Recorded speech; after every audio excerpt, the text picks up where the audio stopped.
Welcome to Spaces Between, a podcast about bringing gamers closer together. I'm your host, Roy Kennedy, and with me today is Justin D. Witt, the main guy behind Fireside Games. What's going on, man? Hey, I'm hanging in there. How are you? I'm trying, making it happen. So I met Justin at the Dice Tower West convention.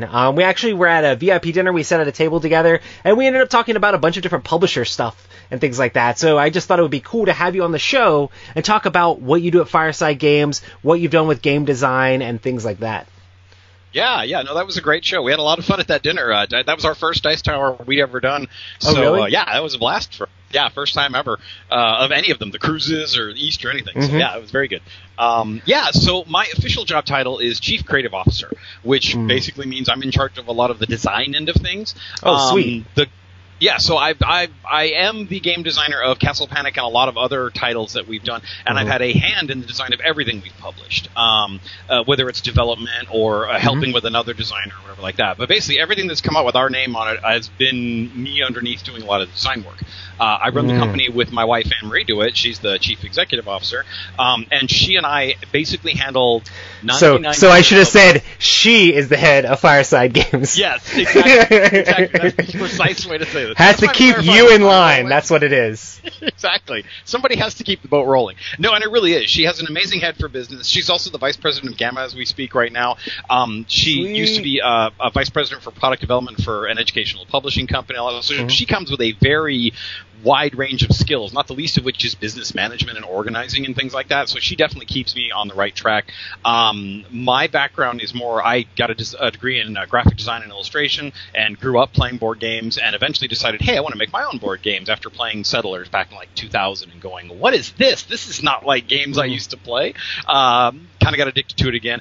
And we've always wanted to run our own business. So after years of doing this and playing around and doing these games just for fun, we started bringing games to our friends' house that I was making, and they started not only not disliking them, but actually wanting us to bring them back. And that kind of led to us eventually saying, hey, let's take a risk here. At the time, my job in multimedia that I was doing was kind of ending. They told me it was going to end in August. I'm like, okay, cool. If the company's shutting down, I can either go look for another job in an industry that's kind of struggling with the tech crash, or we can start Fireside. And we did. We bet the farm. We took all the money we'd saved. We launched Castle Panic and hit the ground running. We basically had our first game turn out to be a hit, and I have been going ever since then, kind of thing. So that was back up. We launched in 2009. That was the first year we published Castle Panic, and it has been nonstop ever since. So there you go. So to give everybody a frame of reference, what are some of the titles that you guys have produced? Let's see. The thing we're most well known for is obviously Castle Panic. That's the first one. It has a series of expansions. There's the Wizard's Tower, the Dark Titan, and Engines of War. Those are all really popular. Let's see. After that, we have just come out with the kids version called My First Castle Panic. A lot of people may know that one. It's a preschool version of the game. There's no reading required, no math. It's all just color and shape matching. Other than that, let's see, what are some of the other things people know us for? Hot Shots is another cooperative game we did. It's a firefighting game. Players are playing as firemen in the woods. Dastardly Dirigibles is one that has done really well for us, a game where you're building steampunk airships in a take-that card game. There have been variations on Castle Panic. We did Munchkin Panic and Dead Panic, which is a zombie version. And then we worked with USAopoly on Star Trek Panic, so we've done lots of the Panic stuff. Other things we've done include Bears, which is a dice game. That's Anne Marie's design, actually. I remember Bears. Yeah, right. A lot of people know us for Here Kitty Kitty, the crazy cat person game where you obsessively collect cats, little mini plastic cats. And then most recently, let's see, Grackles and Remnants and Kaiju Crush were some of the other ones we did that may be a little more new if people are looking for that kind of thing. I think at one point our catalog was over 14 games, and we just announced Stringamajig, our party game, that's going to be coming out a little later this year. I think Tom just did a review of that. So. Oh, sweet. I knew I sent him one, so I wasn't sure where he was at, but yeah. We got lots of stuff churning. Like I said, I think I've lost track, but I think it's about 14 games. Some of those are out of print now. Some of them are evergreens that we'll keep forever, but that's kind of what we do. And in general, I think Fireside is known as sort of a lighter hobby game company. We're a bit more of like the gateway, and that's not an accident. We did that on purpose. We wanted to be very much gateway games, because back in 2009, gaming was still kind of, well, it was a lot harder to bump into. There was no tabletop. Dice Tower was barely a thing. Like, if you knew where it was, you could go find it, but you weren't going to bump into it. So it was a question of, like, how do we get people to have an experience that's so good they come back for more, rather than they play something they're not ready for? You don't throw them into a Twilight Imperium from day one if they're not ready for it, but you work them up to that. And that's really where we built Castle Panic to be. And that has been a sweet spot for us. We have always had this sort of middle ground between like a more deeper hobby game and a lighter mass market game, but we're more fun than that. We're not as complex as the other one. And it's done wonders for us. It lets us reach a vast, vast audience with who we hit, and keeps us essentially perpetually able to talk to new gamers and bring them into the hobby. It's crazy because I remember playing Castle Panic with my brother-in-law, who was just like super young at the time. Nice. And it's just interesting how these games can like bring people together for those like family memories and moments and things like that. Right. Yeah, and like I've gotten letters from people who are like, "Oh, every Thanksgiving we get together and play a game, and it almost always ends up with my youngest kid in tears." I'm like, "Well, then we played Castle Panic, and nobody was sad." Like, hooray! Unless you lose, and all the goblins and orcs take over everything. Yeah, but then everybody's sad, so that's fair, You just want to spread fair sadness, right? There we go. Yes. Yeah. Look at any of my games. I'm not nice to my players, but I'm mean to you equally. That's awesome. So you've done a bunch of design and development on all these games. What's like your favorite part of the process? It's probably the most fun right when it's fresh out of your brain, when you've got an idea that you think might work and you start to twist the little bits and run it through your head. At least this is how I work. And I'll be like, oh, yeah, you could do that. And then what if you played this card and it did that? Oh, and what if you could turn this thing sideways and that meant it did this instead? Before it hits the table, there's this magical moment where you have all the possibility. Then actually, even though it's harder, getting those first few prototypes out is magic when you get to actually touch the pieces and go, oh, yeah, this is a good idea. Or it's not, and you can realize you can stop wasting your time. But there's that magic moment before, and then there's the right afterwards when you realize, oh, yeah, I've got something. This is really cool. There are moments after that become much more like grindy, where you have to get all the rough edges off. That isn't quite as much fun, Rules testing is probably my least favorite of them all. And then, production has its ups and downs, but it's really cool to get the final thing in your hand. But, yeah, I'd say right up front when it's fresh out of the oven kind of thing coming out of your head, that is just amazing. I love that. I could do that all the time. Do you have a lot of designs and ideas that you've like thrown away or like haven't made it, or things you just have to like cut out? Oh yes. We all have to eat our babies at some point. Yeah. There's a bunch that it's interesting, though. Being a publisher and a designer, I have to look at it through a different lens. Sometimes I will be sitting down and playing something going, wow, this is really neat. I can't sell it. Like, this just isn't my brand or good enough these days to shine. Like, I made a game. You can play these things and have this experience. And in the end, I'm going to put it in a box and toss it away. And then there's some that we just had to put on the shelf for a while. Like Hot Shots is a great example of that. I had worked out the basic idea of our firefighting game, which is basically a dice rolling game. Press your luck to fight the fire. The better you do, the more you put out the fire. But if you bust, the fire gets worse. I had some of those ideas built in early and took it pretty far. And then I sort of hit a wall where it's like, this just isn't fun enough. And we stopped working on that. I think I switched to working on Dead Panic. That's how old that original design is. Put it on the shelf for years, pulled it back out, and immediately I was like, oh, I know how to fix this. I know what's wrong. I know where the fun isn't. I know what the complications are. And then, boom, we got the game that I'm super, super proud of now. So there's those moments of putting away temporarily, and then there's the put in a drawer and never speak of it again. But yeah, I think as a designer, that is the one of those painful moments of growing up when you realize you have to basically give something the boot because it's just not going to be fun enough, or put it away and come back later kind of thing. But yeah, that's an experience every designer has had to do. You got to eat your babies at some point. What was the main thing that made you really want to start like designing games and making them yourself? Ooh, good question. Probably because when I played Catan back in 2099, I can't remember now, right around then, I should say growing up I made games. I was a weird kid. I just made games on my own. I remember going to see the original Tron and coming home from that and going, I want to play a light cycle game. Mom took me to the store. There was no light cycle game. I was very sad, went home, made my own. So I was just a weirdo like that. But they were all super simple, roll and move kind of things. But then I got a little bit more developed. We got D&D, did things like that. I was always a very creative kid, and I liked storytelling and building worlds. And games were a neat way to do that, but I hadn't been exposed to the German way of thinking, kind of the second wave, the revolution. And after playing Catan, it just lit a spark in my head. It's like, wow, you can do so much more with games now when you do things like get rid of obvious player elimination and stuff.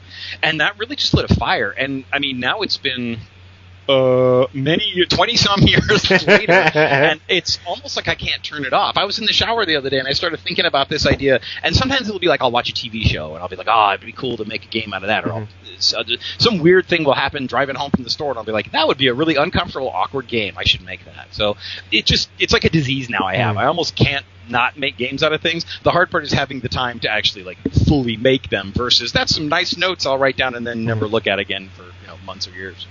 I always feel like those like monotonous things, whether it's taking a shower, doing the dishes, or mowing the yard or something like that. That's like the times when you're most creative, when your brain's not actually active doing the activity you're doing, but then your brain can like think up ideas and like, oh, maybe this mechanic should work this way, or maybe I should add this power or whatever.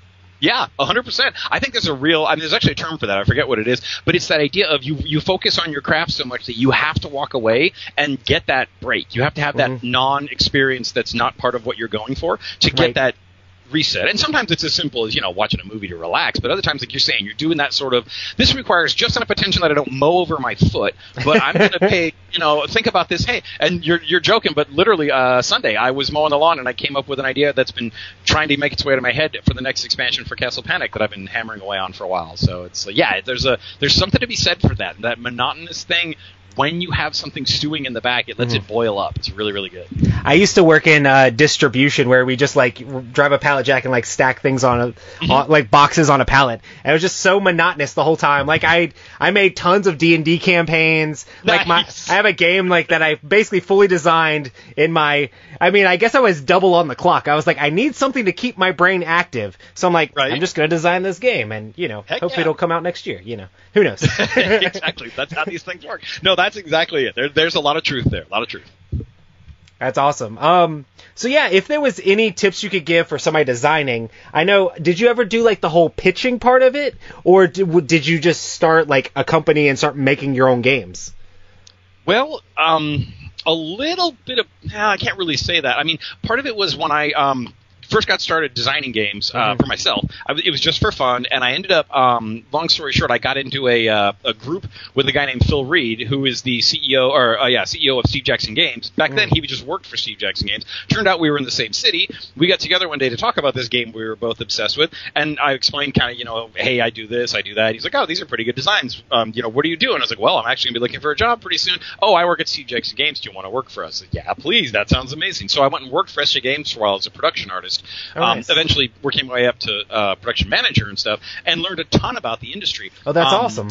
Yeah, no, and Steve and Phil have been incredibly generous. But I did realize that what I wanted to make wasn't what they were going to sell. So I was like, it's not quite the right fit. It's close. We overlap on a lot of things, but it was a little different desire. And at the time, there weren't as many publishers. This was like 2008, 2007 or whatever. There weren't a ton of publishers out there. So when I went to look for who would be able to make the most sense out of the kind of games I was pitching, these very gateway, accessible, kind of low to medium weight games, there wasn't anybody I could put my finger on and go, yeah, they get it. They're going to do it right. Mm-hmm. So after digging around, and I got real familiar with all these companies working in the industry, and there wasn't anybody I could see making it work, and I started learning more and more about how to get things published, how to work with distribution, how to deal with warehousing, marketing, what shows to go to, all that kind of stuff. It kind of got to a point where it's like, why don't we just make our own? And the other thing was I had a catalog I was building up. It wasn't just Castle Panic. I had like 10 games that I wanted to make, and it started to realize they're kind of a brand. They all went together. So I could have gone freelance, and I probably should have if I was really smart, but instead we at Farm started our own company. So now that we're 10 years down the road from that, though, I've been on the other side of that. I've had games pitched to me, dozens if not hundreds. I have helped guys refine their pitch. I've been to speed dating type things and stuff like that. In this day and age, I mean, excluding where we are right now in this moment, if everything was back to normal the way it was before we all went crazy, I really try to encourage people to think long and hard about what they want to do. Because if you want to be a game designer, then you don't want to be a publisher. Right. There's a huge difference there, and a huge amount of work. And the workload shifts almost 180 degrees. Like, the amount of time every day I spend designing is pathetic because there's so much that has to be done to just keep the wheels going. And, we're a small company, so I have to be involved in a lot of it. I encourage a lot of guys, like, if you want to be a designer, stay a designer and pitch. But work on become an expert at pitching. Find the right kind of company that's going to want the kind of games you make. Learn how to give the best pitch. Learn how to get people excited in 30 seconds about what it is you're doing. And then if you want to, kickstart your own thing, that's cool. But remember, you're starting a business. You are now a publisher. Congratulations. How do you like taxes and accounting and things like that? That have nothing to do with game design. Oh, and international shipping and safety testing. And yeah, it's like you can do all that. And if you want to, that's great. But if you don't. And I have met a lot of very, very smart guys who will immediately be like, oh yeah, no, I don't want to do that. It's so interesting, like the giant impact that Kickstarter has had on the industry as a whole. Like nowadays, it's like it's even harder for like small people to like start off on Kickstarter because you have to have everything in place. So now it's not like when you're pitching games, you're pitching to a publisher for them to kickstart it for you. That sort of thing. Exactly. That's how so many people do it. No, it's crazy. I remember when Kickstarter first came out, and I was like, "What? People pay you to make a game? That's crazy. That's never going to work." And then I started talking to guys, and a few of them were like, "Yeah, it was great, but we ate it on shipping. Like we literally lost money." I'm like, "Oh, this is terrible. Be smart. I would never do this." And then people got better about it, smarter about it, and the campaigns got fancier, and the numbers got higher and higher. And now it's such a part of our industry. I mean, you cannot separate the two anymore. It's the single biggest category on Kickstarter board games, so it's staggering. And the marketing behemoth. It used to be that I remember talking with a buddy of mine who, friend of a friend kind of thing. He was going to be Kickstarting a game, and he couldn't get anyone to review it. Now, I run into the problem as a publisher. If I'm releasing something traditionally, I can't get the big guys to take it. A few of them I can, obviously, but there's a bunch of guys like, no, we only do Kickstarters. That's crazy. Wow.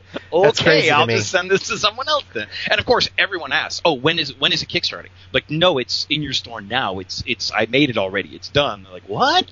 So it's fascinating. I mean, 7 years it's been around or whatever now. It's flipped the industry 180. It's crazy. How do you feel as a publisher? Because I mean, you guys have normally like gone through regular publishing methods and like gotten your games into stores and from the local game stores and things like that. But the marketing power behind Kickstarter is insane. Have you guys thought about like being able or pushing more towards that, or is it you're waiting for like the specific game to make that sort of thing happen? You kind of hit it on the head there. There's no denying it. We've been aware of it for years, but part of it for us is we have a kind of a weird little situation. We have spent roughly our 10 years doing a lot of tours and promotion and stuff, very, very retail focused. So we have a lot of friends, a lot of connections, a lot of goodwill in the retail space, and we have to be a little bit careful because it used to be that Kickstarter was not retail friendly. There was a big headbutting between the two. Now that's not true anymore. Things have changed. And as that changed, we began to realize, we probably could do a Kickstarter, but one of the issues is there is a type of Kickstarter game that does really well, and then there's everything else on Kickstarter, and we don't really make those kind of games. That's the thing. We're a family gateway company. Now, the exception to that, I'll go ahead and toot our own horn here, is going to be Castle Panic Deluxe. That's what we're doing. It's our first Kickstarter. We're about to go full bore with the hype. I've just finished the page. We're getting some feedback on some things. I'm double-checking all my numbers. But that's going to be our first Kickstarter because it's Castle Panic with all the plastic minis you've always wanted, the walls and the towers, and the little monsters have spinny bases to track their health. So it's going to look like one of those kind of Kickstarter games, but it's still Castle Panic. And it's also one of those things where if you're a fan who's always loved the game but wanted a fancy version, hey, guess what? We're going to make it. But for us, it's twofold. A, it's one of the first games we've made that we feel fits the Kickstarter market. And B, it's the only way we can really sell this game because we're taking a $35 family-friendly game that you can usually get under MSRP on different sales things, and we are making it fancy and expensive. And if I fill my warehouse with that and it doesn't sell, I go out of business. So this is one where we have to use the Kickstarter route in order to basically make sure we are making what the people want.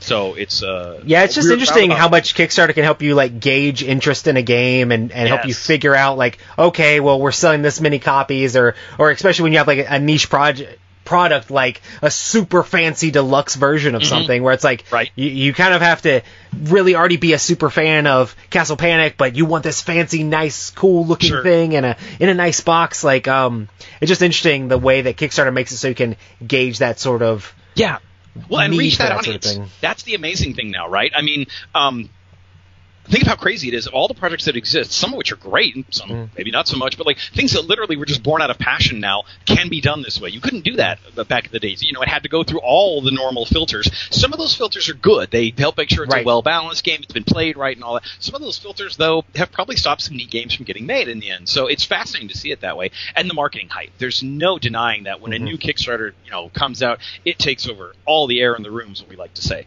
It's really hard to take a traditional release and say, hey, we made a game. Or else it's like, yeah, but did you see how much this one just reached today or whatever on Kickstarter? It's a big dynamic, and it's hard to dodge. So, yeah, it's kind of fascinating to see. And like you were saying, we're hitting that point now where it's going to make sense for us. Going forward is going to be interesting. We have on the books plans for other possible Kickstarters, some of which are going to be more like, hey, this is a little weird for us. Does anybody want it kind of thing? Like literally sort of gauging interest. And other ones where we're like, hey, we think you guys want this, but the demand for it in traditional sales has been, are you interested in us bringing it back? Maybe fancier kind of thing. So we're going to use it a little bit different. Part of it's because, like I said, we have such a good relation with retail. We know that when we test our games and make them as good as we make them, we know retailers are going to buy them and they'll put them in stores and sell them to their customers. So we have that channel firmly established. The Kickstarter one's the new channel for us. For sure. As far as like games that you like, so what games are you into as far as Justin, not necessarily designer or publisher, just you personally, like what type of board games do you like to play? Oh my gosh. That's the $100 question, right? I tend to like lighter stuff, not too surprising. Gotcha. I have played some big games that take a day or two, and I generally am like, I wish I could play more than one game, So, and that's the other thing too. Now that I'm older, I don't get together with my friends as often. We're all busy. Some of them have kids and stuff, and it's like, okay, if we're gonna play something, let's play the 3 things we're all really excited about tonight. So, and I have a huge problem. I am massively evangelical about gameplay, so I will bring a bag of things I know really well and I know everyone at the table is going to love because I want to leave and have them all go, what was that one where we moved the pieces on the little trail? Oh, you mean Suro? Yeah, you can buy that right here online from these guys. They're great, So I'm always trying to get people to play games. So when I go somewhere, it's a little tricky for me. I'm always doing that. But if I'm just going to sit down and play something, I'm trying to think of the ones. Part of it is I try to keep up with new stuff, which is an endless chase. But if I'm going back to something I love, I do have a couple of favorites. If I'm going to take it really old school, Epic Duels, the old game from Milton Bradley where you could be any Star Wars character and fight them against any other Star Wars character. Have you played Unmatched yet? I have. I have played, what was it, Robin Hood versus, I think, Bruce Lee and a couple other ones. Oh, nice. I like it, but it doesn't replace the same thing for me. They did a great job. It's just not quite the same flavor of tea. So good job on those guys. So, and of all the games to bring back, it made me so happy to see that was the one they were jumping on. Rob Davio is somewhere like, no, I'm just kidding. Oh no, he's good without my final approval. He knows he's done good. Oh, for sure. I'm sure he's not worried about it at all. No. Good job, Rob. If you are listening, yes. I'm really excited to see what they do with Dark Tower. That's gonna be.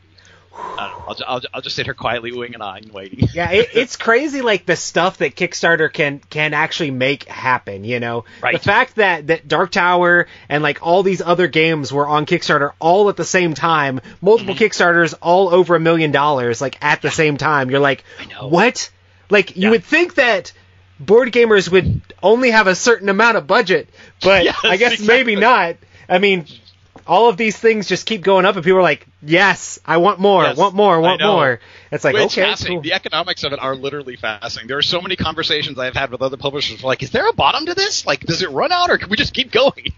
And like with the current state, okay, I won't the current state of what's going on now, you'd be like, oh man, people are going to be stingy with their money. Maybe it's not a good time to have a Kickstarter. But it's like Frosthaven and Ankh and all these things. Yeah. Multiple millions of dollars. And it's like, man. I mean, they have a lineage and a history with those games, so people are going to go after them, but who knows?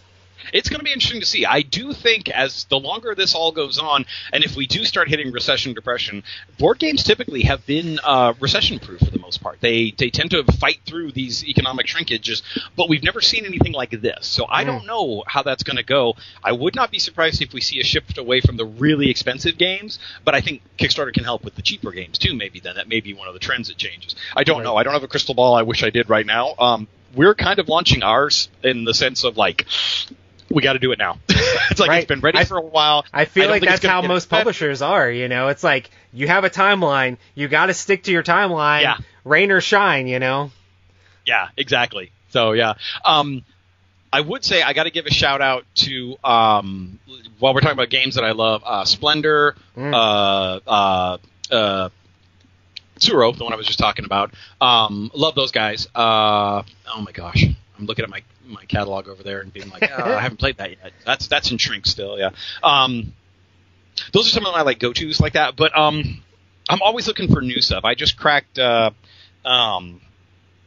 forget what it was now. I just played something the other night, and I was like, that was pretty good. One of my problems is it's hard now to just play something for fun because I have to turn my designer brain off and go, I really wish this mechanic was different, or I would have used this, or I wonder what the numbers on this die are really, what's the balance here, and all that. It's hard to not kind of chew on that. I have to really be in a place of being ready, just relaxed to just play. I mean, and usually it's hard to do the same thing as board game media. It's like, okay, are we playing this game to review it, or playing it to make content about it? Are we going to play this game live? It's like, are we going to play board games without a camera on? It's like sometimes I'm like, guys, let's play a game like for fun. Like, let's just get the game out. And they're just like, it's like, come on, guys. Like, I want there to be no pressure, no one watching, just playing a game. Just as friends, sometimes, Yeah. But sometimes it's hard to get there, because, I'm sure, same way as a designer, it's like, oh, cool, that mechanic and this thing, and, that's really cool, the way they did that. Like, it's hard to turn that stuff off, Yes, and get all excited about one and be like, hey, did you guys see how cool this is? And they're like, I don't know, I haven't won the game yet. No, it's okay, look how cool this is. Let me explain why this is working so cool. Yeah, that's tricky, but when the time is right, I can turn it off. One of my problems is that being the game guy, a lot of times when my friends get together, they want to know what games I'm into, what I'm playing, and I bring them and I teach them. So I have to have a different take on that. So that's why it's fun when I get together with somebody who teaches me a game. It's like, ooh, fun, I get to just play, That's one of my favorite things, actually, ironically, about Board Game Geek Convention. And the Dice Tower was like that, too. I got to play some games at Dice Tower. When I get to step away from the booth and just be a gamer, that's really fun. I love it, and I don't get to do it nearly enough. So those kind of events are great for that kind of thing. Yeah, I love those events just because, like, they're focused on playing games, and all the people there know that it's about playing games. So it's like sometimes you go to a convention, it's like, oh no, I'm busy going here and going there and running there and over here. But here it's just like, no, just put a players wanted sign and your table will fill up, which is crazy, Yeah. I mean, that's the thing. Like at Board Game Geek, to me, it's like you can go to a couple of events. There are a few things out there. They got their poker tournament and all the Guitar Hero and all that. But really, you're there to play games. Whereas, like, if you're at Gen Con and you're missing out on those amazing 5 events, what are you doing? It's like you didn't go to whatever that thing was. Yeah, Gen Con is always crazy because the spectacle, but it's always just like, oh, hi, bye. Like, you don't really get to spend time with people. You don't get to sit down and play anything. But it's still cool to see all the brand new announcements and releases. Oh yeah, it's the Disneyland of games. I've never done Essen, so I can't speak to that. I've heard that's bigger and better, but Gen Con is the U.S. Disneyland of board games, and everybody should go at least once, I think. Yeah. I wonder how publishers are feeling about, like, I mean, is it going to hurt publishers a lot if a lot of things get delayed or canceled or pushed back? Like, I'm sure you're going to have to make choices if everything ends up being crunched into the end of the year. Yeah, I mean, you're talking about conventions, right? Yes. Yeah, this is one of those things that, for us, conventions are great for media. They're great for getting the word out. They are not great for sales for us. We don't do a lot of sales, so it doesn't affect our bottom line like that, but it does affect our marketing plan and what we're going to release when and who we're showing what to. So that's a big thing. But I know a couple of publishers that are talking about how the hit they're going to take by not selling at some of these shows. And I think, again, that comes down to the type of games they sell compared to what we sell. But I think for those guys, it's going to be a little bit harder. I do think, though, it's the whole system is bottled up right now. So at the time we're recording this, like, distribution is shut down. Most stores are still under stay-at-home orders. There's literally, like, unless you can find it online somewhere, you pretty much can't buy games coming from a publisher. It's really weird how it's bottled up right now. And any new games, like the ones I have sitting in my warehouse right now, are not going anywhere. There's nowhere to send them. No one's. So is there going to be like a floodgate that happens at some point? That's what I'm afraid of. We are going to have all this stuff that was new in like April, March-ish just come blowing out, and in the same time, it's going to be basically old, even though none of one's ever played it. And then you're going to have this new wave of new stuff. So we're all going to be buried for a little while. I do think we're trying to do reviews as fast as we can over here to get the word out. Step it up. You guys are no, I'm just kidding. No, it's going to be crazy. I don't envy you guys. It's going to be weird. So that's going to be a big thing with just the flood of releases. And I think, I mean, here's the thing. We already know Origins is going to be pushed back. my money's, I don't know about Gen Con. I don't know. Mm-hmm. And I'm also, we got to be really careful with this thing. If there is a second wave of this virus, putting 60,000 people in the same room in Indy is a bad idea. So I don't know. Yeah, I'm really not sure how any of that's going to go down. Have you guys thought about, like, how to do alternate marketing or, like, try to think about other ways to get words out about your game? Yeah, I mean, we're doing a lot of traditional social media stuff. One of the things we've been doing that's actually helped is we are running a special on our website right now. It's a deal where everything on the site, every game, well, actually, that's not true. Everything is 25% off. And if you list your favorite local game store when you buy it on the little notes section, we will give them 25% of whatever you bought. And we've got a stack of orders that have come in, I think partly because we're running a sale, but on the number of stores that have been mentioned, we're going to be writing some checks to these stores to help them out. And they're closed. They can't even sell a game. And here I am selling games basically for them kind of thing. It was something we could do to support them like that, and it's been an interesting advertising advert, but in terms of like replacing a convention, that's hard. Origins is going to try and do a virtual one. There's still a lot of how's that going to work questions going on, but I'm really excited because if it works, that could be a new thing, and it's just something to try, and I'm excited to see new things tried. I don't know, though. I mean, there's only so many channels. Everyone is at home saturated with as much media as they can take right now. I don't know how much more advertising we can do. And like we brought up earlier, okay, everyone's feeling this way now. How are we going to feel in 6 months? With how much unemployment are we going to have solved? How much consumer demand is there going to be? How safe are people going to feel on what is basically a luxury expense? You don't need board games as much as we all believe we do. It's it's going to be an interesting time economically to see how that impacts the game thing. So it's a mix of things. Like, and the other thing, I know a lot of people who would save up for Gen Con as their big expense because it is expensive to go if you're not. Oh, for sure. If you have to fly and get a room and all that. So that's another impact on those conventions. How many people can afford to go to them, let alone publishers, just attendees, convention goers? I don't know how these are going to go, and I do worry that we're going to see like 16 conventions in October, and we're going to go to like 3 of them. Right. Because we got to make choices too. I also wonder if publishers are like thinking about more like solo and lower player count games now, if that's going to have a shift in the market, or if it's going to be impacted at all by that sort of thing. I mean, the hard part is I wish we all had them in development, 6 months ago, so we could be hitting you with all these sweet solo games right now. But I think people are so confused about how long games take to get to actual market. It's like 2 years at least, minimum, right? Yeah, it's crazy, right? Only if you've got some sort of thing that just caught on fire can you bang it out much quicker. Yeah, I think our fastest is String Imaging, actually. We had it previewed for us before... a little after Origins, I think it was. We saw it at Gen Con last year and loved it, signed it right then and there. We moved it right to the front of the queue because it was basically a simple game to put together production-wise. Hit Speed Turbo Boost on it, and it is in my warehouse last week, the week before. So that's a game that was like, that's the fastest we've ever been able to put something into production. Under a year, like 9, not even quite 9 months. But that's also because of the kind of game it was. You couldn't do that with a big, complex adventure board game. There's just too many bits and pieces and all that. So, yeah, getting back, sorry, I went off target there, but yeah, it takes a while to make these things happen. So, yeah, that whole idea of these solo games, lower player count games, 2-player games, which are an interesting thing because, like, Emery and I, we don't play a lot of 2-player games because I really don't like to beat her at a game. And I'm not really fun when she beats me. So it's like... But there's always cooperative games, right? Exactly. That's my jam. So that's the thing is we're always looking for, like, low player count co-ops we can do because, like, I don't really want to feel bad about playing a game with someone. So how about this? Especially when it's just the two of you. It's not like I can pick on a third player or we can gang up on somebody. But I do think you'll see at least some of that bubble out. I would be willing to make a bet that in a few months to a little longer, you are going to start seeing a trend towards less expensive games. I think Kickstarter will always be its own creature, but I think you're going to see people getting prepared for that 20 and under price point, just because I think we're going to have a lot of people that are not going to be able to go out and get the 5 games a month that were $80 each. They're going to have to take that money and split it up a little wiser.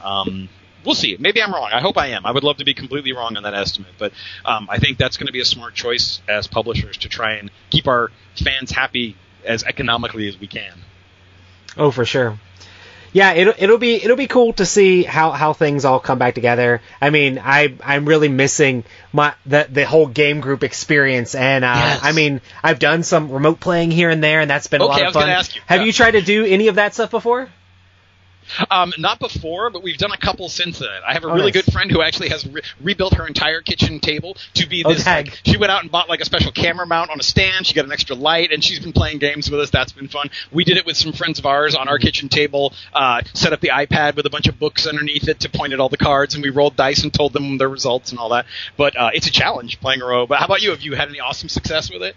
I've done Marvel Champions, and we did Forgotten Waters. It's been pretty fun. Like, I wish it's so funny because everybody's like, "Oh, play this," but it's like I'm still like full time working, like even more so. Like we've like upped the amount of stuff we're putting out there. We're trying to help be a distraction to people, help people like find something they can consume and have fun and be enjoyable, and not necessarily constantly have to be thinking about what's going on and just see, oh, cool new board game. Check out this Stringamajig review, that sort of thing.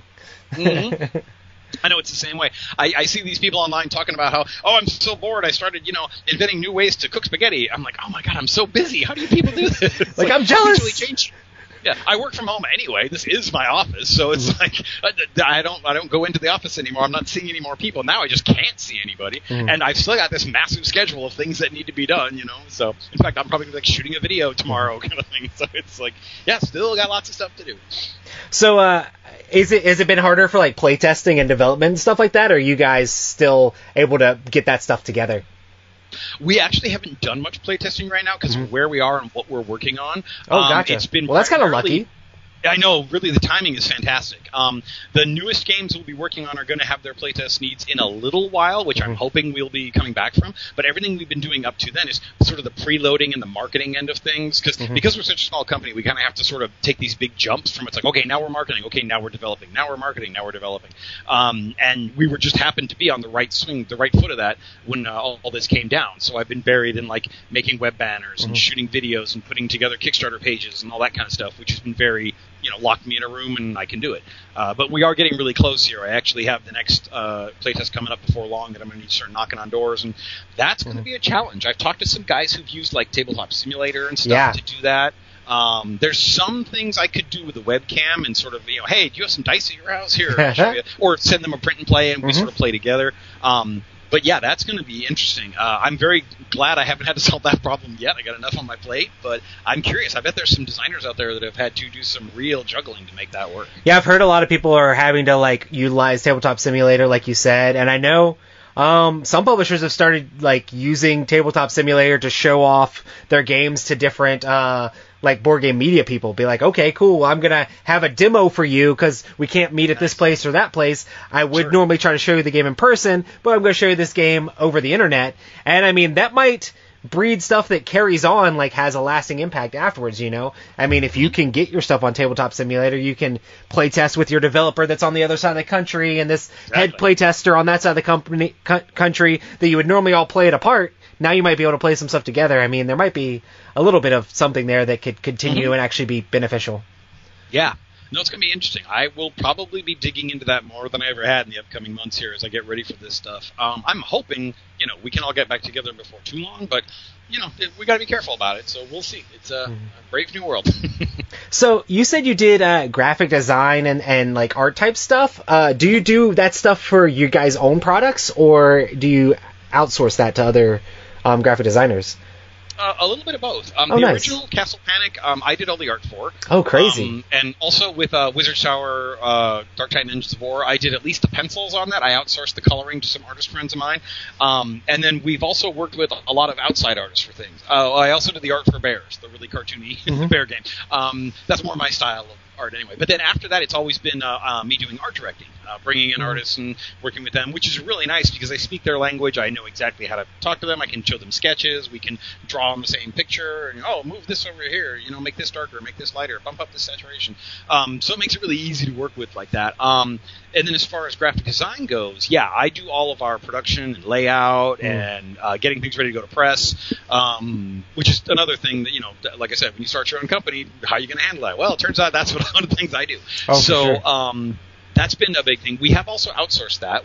At one point we had a graphic designer in-house. I've worked with outside graphic designers. We haven't worked with an outside art director yet. We just haven't quite found anybody we can sync up with to keep that, because there's a tight loop of communication you need in terms of the ideas and the refinement. Haven't had that happen yet, but we're leaning towards that. So we've worked with a bunch of contractors on different things. But yeah, on the back of it, a lot of the look of the game stuff comes from, we do some focus group test stuff. We get some concepts. We'll throw those up to some people. Hey, what do you guys like? Which cover do you think is better? And then I work with some amazing artists to put some stuff together. We've had some really, really fun people to work with and some neat stuff. And the art for Castle Panic Deluxe is kind of fun. It's all new art. That's really been a fun thing to do. Yeah, it's got a really cool look. A lot of people say it reminds them of the old Dragon's Lair video game, and I'm very excited about that. So yeah, it's very cool. So we'll be showing that off here real soon. How important do you think art is to a board game overall, the visual presence and graphic design and stuff? How important do you think it is to a game doing well? Right. I mean, the funny thing is, you're talking to such an old dog now. I feel like when I first got started, it was you needed it, but good enough was good enough, I mean, This is back in the days when Cheap Ass was a really strong company with their bags of black and white copies. Do you think the market is changing? Yes, it has changed dramatically. I can tell you for a fact. We have had to step up our art game a lot, and we felt that in good ways and painful ways. Some feedback and stuff has been good, some has been not so good, and it's inspired us to get better. That's the good thing. And I think as a whole, the bar has been raised, both in terms of we are maturing as an industry, and also I will say I think a lot of the Kickstarter stuff really pushed that quality up. So for sure. Bringing in some big artists, the bits and pieces especially, that's where things got a little crazy. That has its own problem, though, in that you can't Kickstarter games and what you sell at retail don't work the same, so you have to adjust that in terms of the type of bits and the price points and all that, and then you make money very differently on Kickstarter. But anyway, that's a side route. Yeah, we've definitely had to up our game. In fact, that's one of the big things we're doing as we get into the new Castle Panic Deluxe. We're going to be redoing the art for all the Castle Panic games down the road and kind of giving them a refresh. They're over 10 years old. The art can be better, and it's going to be. We've got a better artist working on it. I'm excited to give the whole thing a new fresh coat of paint. So I would say, yeah, the art has become huge. Now, let me preface that real quick, put on my designer hat, and say, as a prototype or something you're working on, no, art is not important. In fact, don't put art onto your prototype. Make your prototype as lean and mean as you can so you can fail as quickly as possible and get all the ugliness out. When you're ready to pitch it to somebody, I know a few people say, yeah, make it look nice, go ahead and go to GameCrafter and print it. I'm on the other side. I would rather you had clip art on there and it was a black and white or as little color as it needs, so that when I see it, I don't go, oh, this is a game about pink cowboys. Awesome, I'm ready to engage in the pink cowboy game, versus me looking at it going, the pink cowboys are cool, but God, this would make a great asteroid mining game. Let me have that if I need it to know what I can sell to whoever or whatever. So, and also, I may have been fussed at by big designers about me making my prototype look too good at one point. They're like, why would you make it look so good? You're gonna have to throw half of it away. And I'm just like, okay, but let's play it. And they play it, and they're like, I mean, it's good. So I'm like, yeah. Yeah. You redeemed yourself with your art. Yeah. No, but part of it's because you can spend a lot of time and money on something that is still not a done game. Yeah, you should never pay for art. Everything I did myself. It's I did my own graphic design. I used clip art from the internet. Perfect. I'm not gonna spend money on that part, but. Good.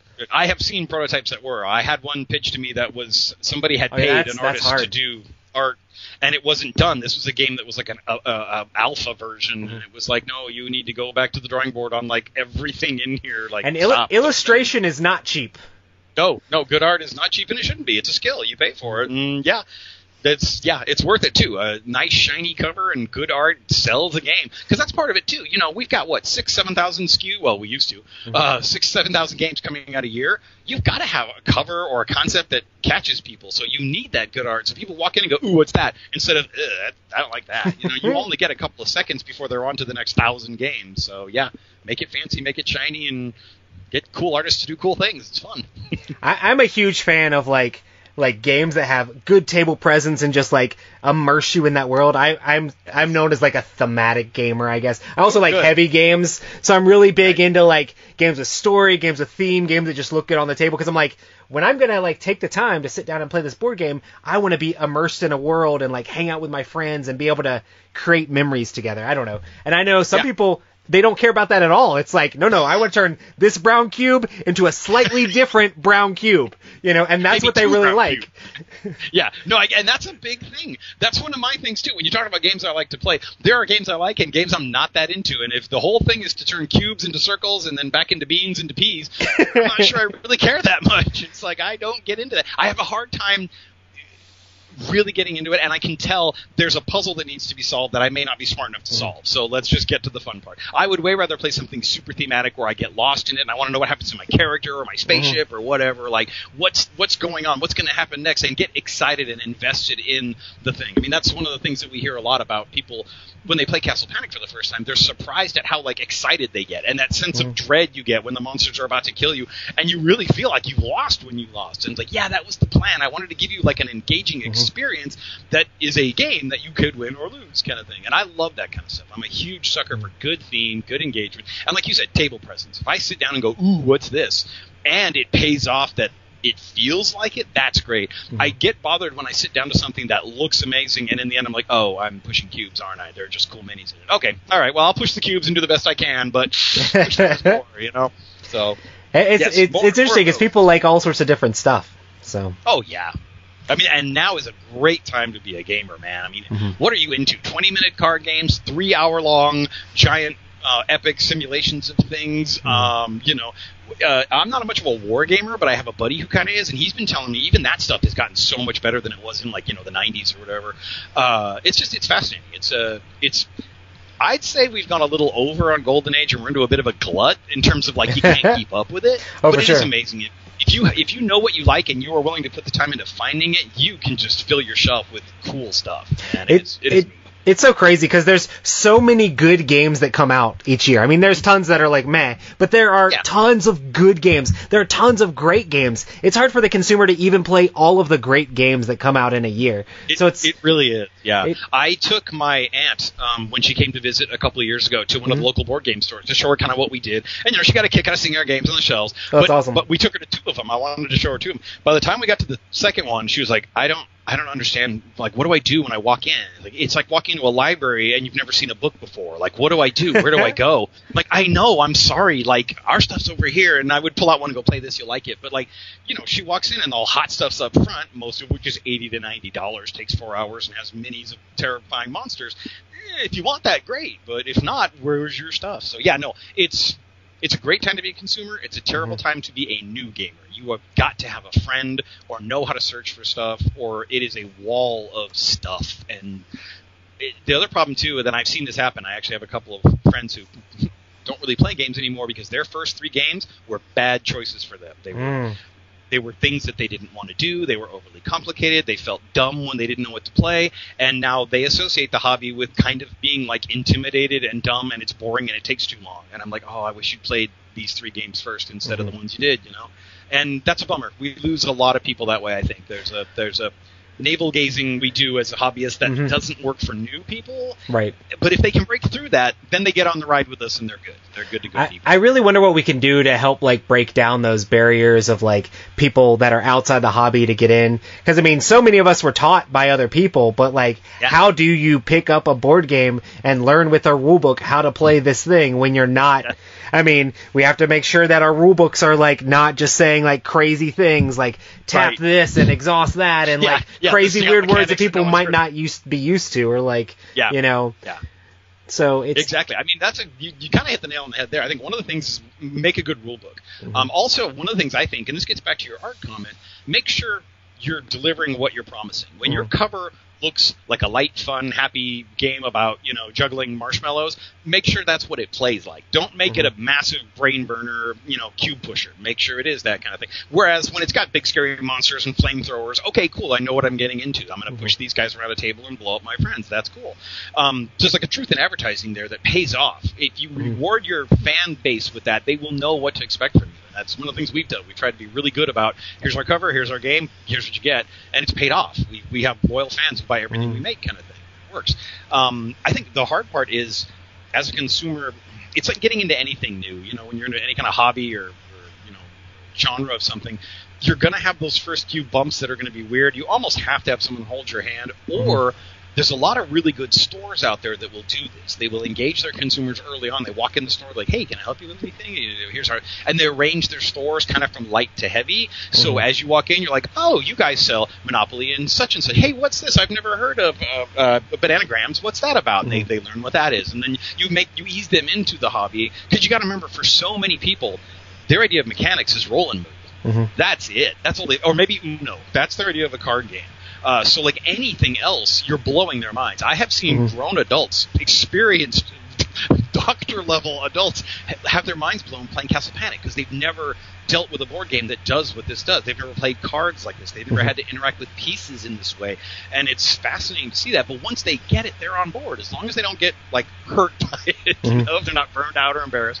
So yeah, that's a fascinating thing, and something I think our industry could do better. For a while, I think the media, and I still think you guys do a great job, but I think for a while with like tabletop, when that was a big thing, and there was a bit more like a mainstream notice of board games, they were doing a pretty good job of pushing the Ticket to Rides, the Settlers, the Forbidden Islands, and the stuff that you knew were gold. Anybody can pick that up and they'll love it. Every now and then I get these on my phone. I'll see news about like, here's the top 5 board games you should play, and they're like really deep. Like, ooh, I would not make grandma play that. No, you know.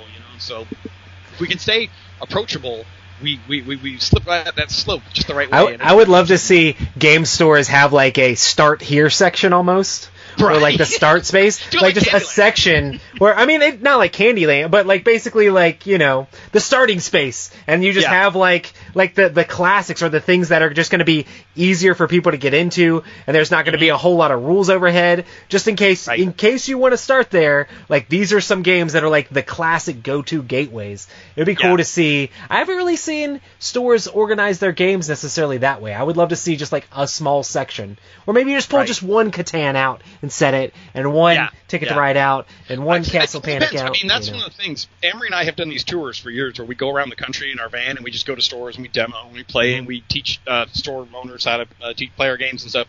And I've literally been in, I don't even know at this point how many hundreds of game stores, and I have seen there are a lot that do a really good job of it. Some of them are amazing about, like, literally you walk in the door and it's incredibly warm and friendly. There's well lit, the floor's clean, for sure. And you've got some really accessible favorites over here. Maybe you've even got, like, you know, some non-game toys and things like that. And then behind that is like your next level. There's your Ticket to Rides. There's your Catans. Ooh, what's that about? Is that a game about being on a desert island? That sounds kind of fun. And, you know, all your like entry levels. And then when you work in the back, that's where the minis are, and the paints and the heavy Magic gamers and all. So you don't walk in to a wall of demons and monsters and, you know, things, and you just don't know what it is, and it just looks like, I don't know what's going on. This is intimidating, and I don't want to be here. A lot of stores are doing that. I think it's something they could do better. It's also a matter of knowing your audience, though. If everyone who comes into your store plays Magic and no one buys board games, well, then don't listen to me. But if it is something where you are getting that traffic, you are getting families and college kids and new players, and people come in looking for gifts and stuff, you should have a section right up front that is the classics, so they know what they're in for, and behind that is the next level of interest, so they go, ooh, tell me how this works. You know? So I think there's a lot to be said for the merchandising of it. And like, Amazon is tricky too. You're on Amazon, you're looking for board games. What are you probably going to get hit with? The hottest sellers, right? How approachable are the hottest sellers? What's the big new thing? Like, I remember I was scrolling through reviews on one thing, and I saw a guy who was all upset because somebody had recommended to him he and his family should play Terraforming Mars because it's the greatest game ever. And they were like, it is a great game. And he was basically mad. He was like, I can't play this by myself. I can't play this with my family. I wish they'd never told me this. I'm not ready for this. And then immediately, the nice thing is a bunch of people are like, well, why don't you try this instead? Go over here. But it is the kind of thing where, like, somebody gave that guy bad advice. They gave him the generic, oh, this is a hot game. It's like saying, oh, you like board games? Gloomhaven's the best. Go play that. It's so hard to suggest games to people. Like, when you have no real reference about, like, what they actually like, or like how far they are into the hobby. It's like, and some of us that have been doing it for years forget what it was like, you know? Yeah. It's like somebody says this mechanic or that mechanic, okay, worker placement, deck building, like all this stuff, cooperative game, like asymmetrical, like, we know what all these things mean, but like, you say that to a person that's never played board games before, and they're just going to be like, I don't understand, you know? Yeah. Well, and that's part of it too. I mean, it really is a conversation when it comes to recommending to someone. You have to feel them out and understand what is it you liked about that last game you played. And then when they say, well, I liked everything except where I had to count up all my score. Okay, I'm not going to recommend Carcassonne to you, even though it's a great entry game. That's going to blow your mind. Let's go over here. You know, so things like that you can play with. But yeah, it is fascinating. I think I had a friend describe it once as it's kind of like you just got out of elementary school and you walk into a college classroom. And everybody is at this level of like advanced play and understanding, and you are like, I like to learn and play with pencils and stuff. Yeah. You know, it's like, and some of those games can feel that way too. There are, there's some thinky brain burners out there. So when they're ready for that, that may be their favorite game, but give them a chance to go into it. And yeah, better to have them love the hobby and find it even on their own if they have to, than chase them off with something that just breaks them. I would love for more people in the industry or just everybody in general to just focus more on trying to bring down barriers for like bringing more people in, because the more people we can get into the board game hobby, the better it's going to be for everybody in the industry. Yeah, and totally. I feel like there's games out there for everybody. I mean, most people enjoy playing some sort of games. I mean, your mom and grandma are over there playing Candy Crush on their phone, you know. Exactly. There's probably a game that they can like and learn to play, and it'll be fun. Like let's play. I've played Codenames with my grandma. I've played like Love Letter and stuff. It's been fun to play all these different games that normally they wouldn't play, but because we're playing as a group, they're like, oh, what's this? What are you guys playing? That's another way to bring people into the hobby, is by playing games in front of people, like simple games in front of people that don't normally see people playing games, you know? It's kind of interesting. Yes. And the thing about that I love is if you have the kind of game where you could add a player and it won't break anything, that's magic. If you be like, hey, you've been watching, I seen you watching me for 2 turns. Sit down. You're going to play now. It's your turn. Like, what? I don't know what I'm doing. Yeah, you do. I'll show you. And they can literally get in. Yeah, they may not, their score may not match or whatever, but especially like if it's a good party game or something like that, pop somebody in like that. That's fantastic. Hard to do. Hard to add somebody in and not affect a game. But if you can, that's magic. And when you see that person kind of lurking and going like, oh, I think I see what you're doing, and you can say to them, this is Codenames. We're all trying to not say this and make sure they don't guess this one, but I can only tell them one thing, and how many of them? Oh, okay. And then they're ready to go. And I think some of that we're seeing with like these board game cafes that are becoming so popular. That's a really great way to get people mixed in. Again, it can be a little intimidating. You walk into what you thought was a coffee shop, and everybody's doing what looks like physics puzzles or something. You don't know what it is. But have them sit down with something like play a quick game of Gloom. That's hilarious. Everybody's going to love killing their family. It's like finding the right thing to get people into. I'm with you. I would rather grow the hobby that way with people that will be as excited as we are now in a little while, but they're getting that first taste. And remember how fun that was too, getting that first game that blew your mind. Like that's magic to me. That's why I'm such an evangelist for that kind of thing, about bringing people into the hobby. And then some of them turn into designers and make cool new games and stuff. It's wild. Yeah, I mean, I basically built a game group in North Carolina just by taking Love Letter to work and playing it with people at lunch, And I was playing with people that you would not think would be playing like a game about trying to get the love letter to the princess, Yeah, exactly. But it's just like, what is this theme? Yeah. It's ridiculous. It's like, no, you literally just draw one card and pick one of them to play. And you're trying to knock the other players out, It's just so simple and so easy that we just had a ton of fun, and people ended up going from that to playing Betrayal at House on the Hill to playing some other stuff, then going all the way up to playing Twilight Imperium, Perfect. I brought people from Love Letter to Twilight Imperium, which is a giant step. But there are all sorts of steps in the way. And some people fell off, and we still play the light games, and that doesn't matter either, You shouldn't, your end goal shouldn't be to get them to play Twilight Imperium. Your goal should be... we don't win gaming that way. your goal should be to have fun with your friends, and be able to build relationships with other people. Yeah, no, I agree. You don't win gaming by having them like play a secret game that you've unlocked, even though it's very meta and we'd all love to. Like, I did it! I got 5 people to play TI! Woo! Yeah. No, it's like you should have fun, and you should have them always say, hey, let's get together and play games, as opposed to, I don't really want to play games. How about we do something else? You want that to always be an option on the table. So, yeah, I agree. That's why I have my bag of everywhere games, some of which people will ask me to play again and again, and other ones are like, what else you got? And that's the fun part. Somebody will say, like, I really like that one where we, move the chips around and we got this thing. Is there another one like that? Like, oh, yes, there is. Let me tell you, my friend. Yeah. So, that's fun. And it's always hard as like a reviewer, because it's bad when it's like, I got to get this game to the table, and you play it with your game group, and it's like, it wasn't the experience that they were looking for. And they're like, we're here to have fun with games. You're here to try to get this game reviewed, whether it's good or bad.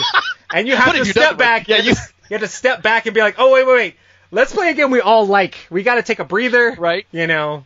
We're not going to play games for my work or anything like that, you know. So that is a tricky one for you, because, like, look, guys, I got to get this one done. We're going to play it. I don't know if I want to. Shh, we have to do it. Like, that's hard, yeah. Well, it's the same thing with my friends. Like, originally our playtest group was mostly friends, and there got to be a point where it's like, all right, I burned you guys out on this game. I need to bring some new meat into the party here. I'm going to go find some people who don't know the game as well and all that kind of stuff. But yeah, it's the same thing of you know, you want this to always be a fun thing, and for everyone involved, even when you do have a job to do. Do you break up playtestings with like published games at all? If somebody wants to, yes, but generally what I will do is I will ask what they want to play, and a lot of times they'll play something I don't know, and I'll be like, "Are you guys okay? I like a learning game," or somebody else may not know too. So I like to mix it up with their choice. Every now and then I will, if somebody says like, "Hey, will you bring Castle Panic or whatever?" Sure, we'll do that. But most of the time I tell people, "Hey, we're gonna test this game, and that's what we're here to do." And I'll buy them coffee or sandwiches or whatever we're doing wherever we're at, and we'll play that game. And usually I only make them play it once, and then I grill them for feedback. Though I will hold them at the table for a while and just pick their brains dry until they have nothing else to say, and every nook and cranny of good and bad and stuff. So I will also, though, tell when we're like sometimes we go like 4th of July, we go to the beach with some friends of mine, and I will bring a bag of games, and I will throw 1 or 2 prototypes in there, and if people are up for it, I'll be like, hey, do you guys want to try one that's kind of working? Or sometimes I'll be like, are you guys brave when we try one that's pure sausage and isn't ready? And they give great feedback and tell me all the things wrong, but that's very much, because that is purely social, that is just me and some friends, that is very much it may stay in the bag the whole weekend and never come out. But if the time is right and they're up for it, or if somebody wants to see it, I may have told them about it, then yeah, that'll pop out. But yeah, there's time and a place for that kind of thing. That's awesome. Cool. Well, we're basically at an hour now, so I guess we'll wrap this thing up. But if people want to find more about Fireside Games, or be able to reach out to you in any way, or any of your upcoming things, where can they find that stuff? The best way is probably the typical social media stuff. You can find our website, firesidegames.com. We have a blog up there, and all of our products are available. You can read reviews and order things and stuff. And then if you want to follow us on social media, we're on Twitter, Fireside Games. We're on Facebook, Fireside Games, and Instagram. We post pretty pictures of things. We are going to be launching this Kickstarter later this year, and we are going to be hyping it pretty big starting very soon. So you'll be hearing from us. We have a newsletter. Also, if you're interested, it's very non-spammy. It's like once a month we tell you what's going on. And you can get a little behind-the-scenes kind of peek at stuff, too. So that's a fun thing if you want to sign up for that. That's through our website. Those are probably the biggest things I would say. We're probably the most active on Facebook. It fits our group pretty good. Facebook and Twitter are probably our 2 biggest things. So if you want to hear me be silly on Twitter or see what we're up to on Facebook and all that. So, yeah, that's the best way to follow along with all our craziness. Awesome. Well, thanks so much for coming on the show. It's definitely been a lot of fun. And thanks for sharing what you guys are working on and your different passions in design and making games. But yeah, if anybody wants to check out the show, it is on the Dice Tower the following Monday after we record it at 5 p.m. And then if you want to check out just the audio version, you can check it out on iTunes. Just search for Spaces Between, and we have the audio versions with all of our guests that we've had on this show. So make sure to check those both out. And thanks so much for coming on, Justin, and we'll see everybody on the next one. Right on. Thanks for having me. Bye, everybody. Bye. Thanks so much for watching another Dice Tower video. If you enjoy our videos, subscribe to the channel for more fun, comprehensive board game coverage. Also, consider joining us at one of our events. Come to Dice Tower Retreat, a small, intimate gathering where gaming is king. Join us for Dice Tower Cruise, the largest board game cruise.